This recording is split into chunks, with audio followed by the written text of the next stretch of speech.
"You are not leadership material." She said it like it was a diagnosis, not a sentence. The performance review room went quiet. My stomach dropped. I had just sent an email 3 days earlier that said, in plain words, that if we moved forward with the vendor request as written, we risked $40,000 in unsecured payments on the Marlowe renovation.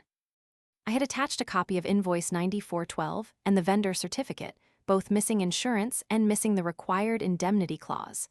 I had thought I was doing the job we hired me to do. My name is Ariana. I managed operations for Harborstone Realty. I handled contracts, vendor vetting, escrow processes, and the day-to-day of every renovation we did before a property closed. I had been at Harborstone for 3.5 years. I knew the checklists. I knew the legal holds. I also knew the cost of shortcuts. The woman sitting across from me was Lena, the chief executive officer's daughter. Her title was project coordinator, but everyone knew her real power. She arrived last year on a fast track.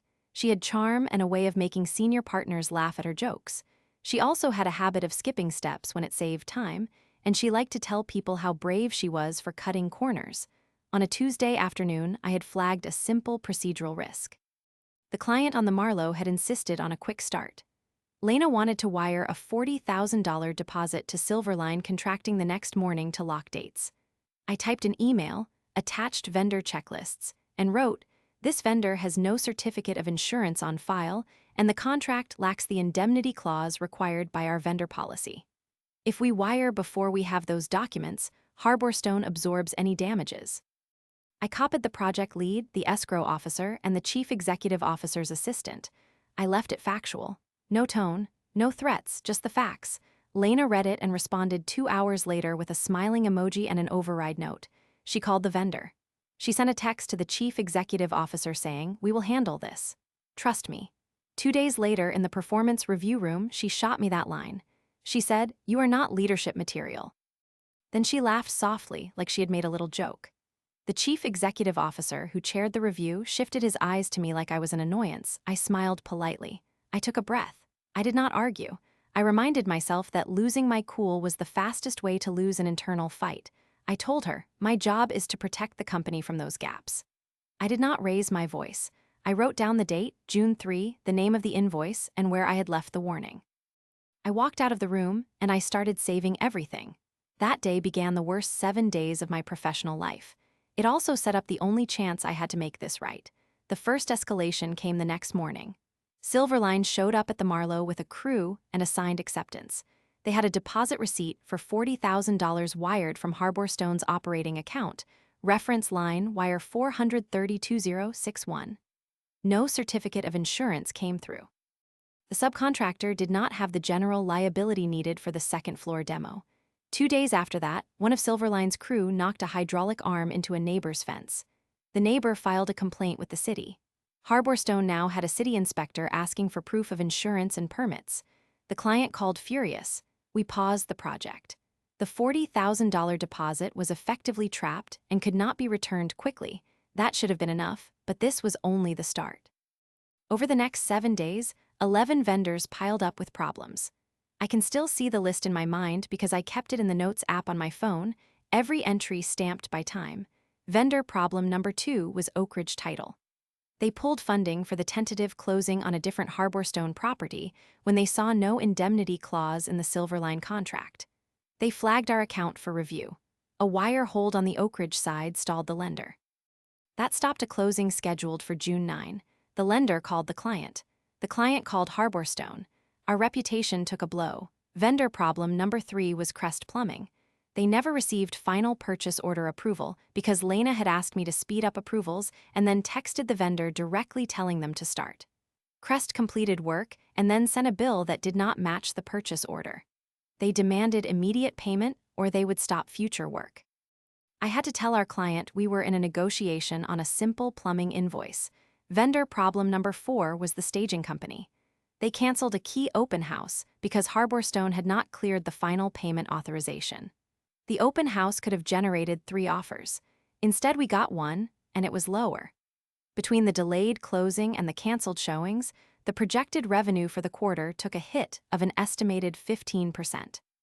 Vendor problem number 5 was a small landscaping supplier, Greenline, which had invoiced for $2,500 in sod delivery and had not been paid. Their owner, Theo, called the office and asked who authorized the job. Lena had sent a quick text. Theo had done the job because Lena said the check was ready. Theo now threatened to put a lien on the property if unpaid. Harbor Stone had to field calls about liens. Vendor 6 through 11 followed similar patterns. An electrician who pulled a permit under the wrong contractor name and now needed a swap. A home warranty company that would not cover a claim because we had not purchased coverage in time. The insurance broker who said our policy did not cover the fault because the subcontractor was not an authorized vendor. The lender who issued an audit and demanded a sampling of vendor vetting for all projects this quarter. The courier service that lost an original escrow check. And finally, the independent inspector who recorded in his report that our site was non-compliant while Silverline had been working. Each vendor complaint came with invoices, texts, bank confirmation numbers, and timestamps. Each one had, in its own way, a little crack that led back to Lena's instruction to bypass the standard approvals. By day 5, the team meeting was tense. My email inbox had grown heavy. More than 15 clients had messages asking for explanations.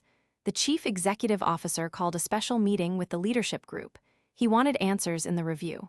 Lena wanted me to be the scapegoat. She sent a group message to the entire operations team saying Ariana failed to flag a missing approval and that was why contracts were sent. I read it and felt the floor tilt. I did not confront her in public. I breathed and I typed a reply visible to the group. I said, I have the thread that shows my warning on June 3. I have not given approval to wire funds for invoice 9412. Short, calm, undeniable. Instead of shouting, I turned to documentation, then an escalation that felt like a low blow. On day 6, the chief executive officer's assistant pulled me aside and said the chief executive officer wanted me to prepare a formal incident summary for human resources and the chief executive officer. It would be a performance review addendum, she said. The suggestion was clear. Draft the things that made me look bad. Prepare to wear responsibility. I felt a cold emptiness. My team members began to avoid me in the hallway. Lena posted a picture on the company's social feed of a rooftop meeting with the vendor and tagged the account with the caption, "Quick wins today." Implicitly, the narrative had already been rewritten. At that point, I had a choice. I could fight noisily and hope to win, or I could buy time and build a case that no one could ignore. I chose patience and the second option. There were 3 things I did, calmly, in succession. First, I collected every single document that touched the Marlowe file. I exported the email thread from June 1 through June 8, with full headers showing timestamps. I saved transaction receipts for wire 430-2061 from our bank portal. I downloaded chat exports from the vendor communication channel. I printed vendor invoices and highlighted where terms did not match our standard. Second, I reached out to 3 independent witnesses and asked them to confirm details. Theo from Greenline texted me the picture of his invoice with the line item that showed Lena's name as the person who authorized delivery.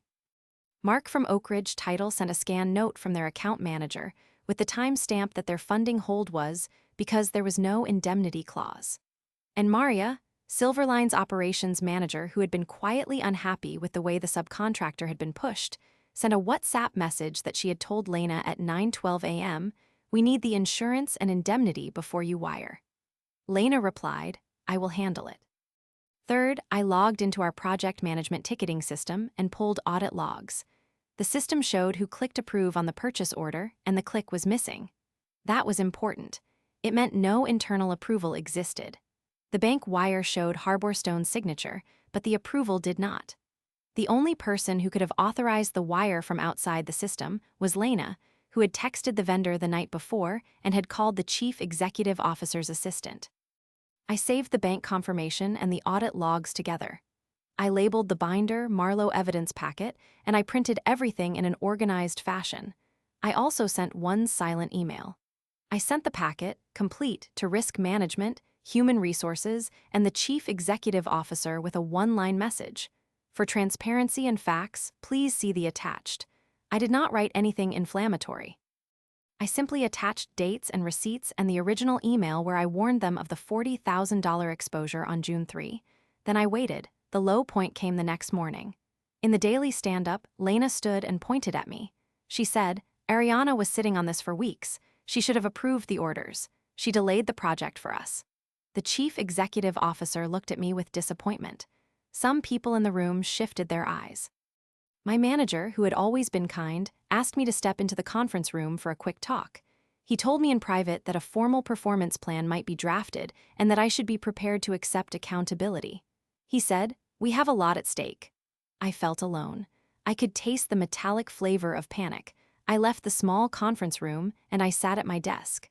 For the first time in my career, I doubted whether the truth would be enough. I felt like every small error had gathered into a hurricane. I could have lost everything. Then the turning point happened, in a way that felt oddly cinematic but also painfully real. The chief executive officer scheduled an emergency performance review the following morning and invited the client from the Marlowe, the leadership team, human resources, and the operations group. He said he needed to hear an explanation from me and from the project lead. I walked into the room with my binder. The title on the front read, Marlowe Evidence Packet, June 1 to June 8. My hands did not shake. I had rehearsed no speeches. I had no desire to humiliate anyone. I only wanted the truth to be visible. The client spoke first, agitated, demanding to know why the schedule had slipped and where the funds had gone. The chief executive officer asked Lena to explain. Lena, who had been cocky for several days, stumbled for the first time. She tried to describe a sequence where operations had dropped the ball and where approvals had been missing. She said, "We needed to move fast. Ariana could have approved it. We were all busy." Her voice rose. For a second, she looked like she thought she could bully the story to match her version. I placed the binder on the conference table and opened to the first page. I read the email from June 3 out loud, sentence by sentence. I said, "On June 3 at 2:14 p.m. I wrote, this vendor has no certificate of insurance on file and the contract lacks the indemnity clause required by our vendor policy." I held up the printed email and let the room see the header with the date and recipients. I turned to the bank wire confirmation and read the bank reference number aloud. I paged to the chat export where Lena wrote to the vendor at 9:12 p.m. and said, "Please take a deposit now. Harborstone will reconcile tomorrow." Then I showed the audit log page where no internal approval click existed on the purchase order. One by one, I handed pages to Human Resources, the Chief Executive Officer, and to the client. I handed a printout of Theo's invoice with Lena's name handwritten at the top. I slid Maria's WhatsApp screenshot onto the table. I placed the bank wire confirmation next to the vendor invoice and let the room see the timeline. The room fell into a different kind of silence. Lena tried to reach for the binder. She said, "You are twisting this." I told her, "You called the vendor directly on June 4 at 9:12 p.m. You instructed them to proceed. I warned about missing insurance on June 3. My voice was steady. I did not gloat. I let the documents do the work. The chief executive officer leaned forward. He asked his daughter, "Did you authorize this wire?" Lena opened her mouth and hesitated, the kind of hesitation that people make when they see a mirror. She looked down and then at the bank confirmation. Her face drained. At that moment, I could tell she understood that a defensive lie was impossible. She admitted, quietly, "I did. I authorized the wire. I told them to start." The admission was the moment the narrative shifted. It was public and it was undeniable. Human Resources put down a form to start an incident review. The client, who had been angry at Harborstone as a whole, now had the facts to call the title company and the lender and say this was an internal decision. The chief executive officer went silent for the first time in the meeting. I felt the weight of vindication and also the odd sorrow of watching a person fold under the consequences of their actions. I did not dance on the result. I stayed professional. When people in the room said to me, "Can you fix this?" I said, "I have documentation and I will hand everything to Human Resources and Risk Management. I will assist where it is appropriate. I will not perform extra work that hides the facts." I refused to sign an addendum that said this was my fault. I refused to write away truth to keep the project afloat. A detail that surprised everyone came 2 days later. When Risk Management contacted Silverline for proof of insurance, Silverline produced a certificate with a different policy number and a scanned signature that claimed it had been emailed weeks earlier. The vendor's operations manager, Maria, accidentally included a photograph in the WhatsApp message she had sent to Lena that showed a throwaway receipt with a vendor code and a timestamp. That timestamp matched Lena's text message. It proved the vendor had not had full coverage when they started. It showed the vendor was operating at personal risk, and Harborstone's legal exposure was real. That photograph detail made certain legal questions unambiguous. Another unexpected twist was that one of the vendor owners, Theo from Greenline, had recorded a short voicemail that described how Lena had told him the check would be cut that morning. He had left the voicemail for his bookkeeper and accidentally sent it to the chief executive officer's assistant, thinking he was sending a payment notice. The voicemail contained his surprise that the instructions came directly from Lena, not from someone in operations. Those little mistakes piled up like breadcrumbs. What happened to Lena was not heroic drama.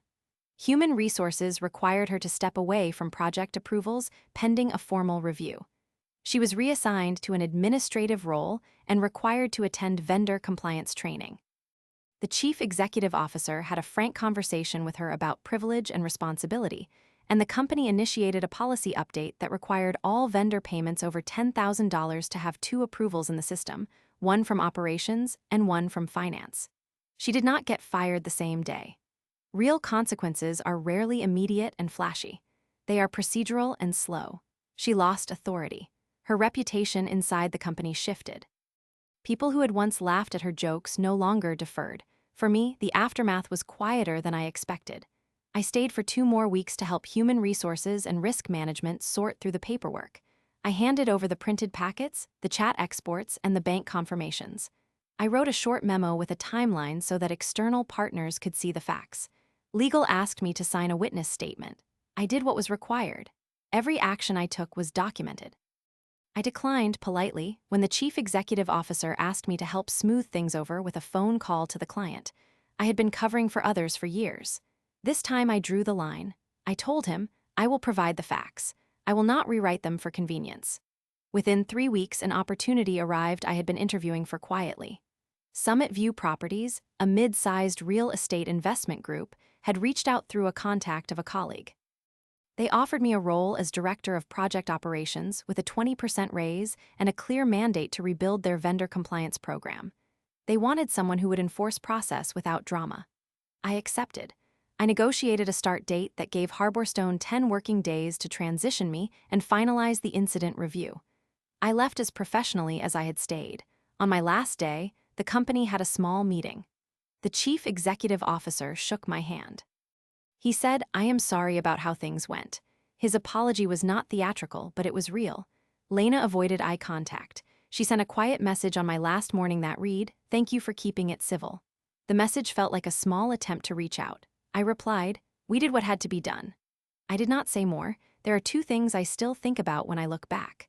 The first is how small, precise records win against big words and bigger social capital. An email with a date, a wire confirmation number, a chat export with a timestamp, those things do more than an argument. They force the reality into a place everyone can see. The second is that patience is not passive. It is a strategy. I could have exploded. I could have made a scene. Instead, I collected facts, stayed calm, and waited for the right audience. I lost some sleep. I lost temporary trust from colleagues who had to choose sides. I also gained something better than revenge. A reputation for being someone who documents, who protects, and who will not cover a risk for convenience. I left Harborstone with a job offer and with a clearer sense of the line I would never cross. I learned to let evidence do the work, to stay composed when others want drama, and to refuse to rescue people who made choices that put others at risk.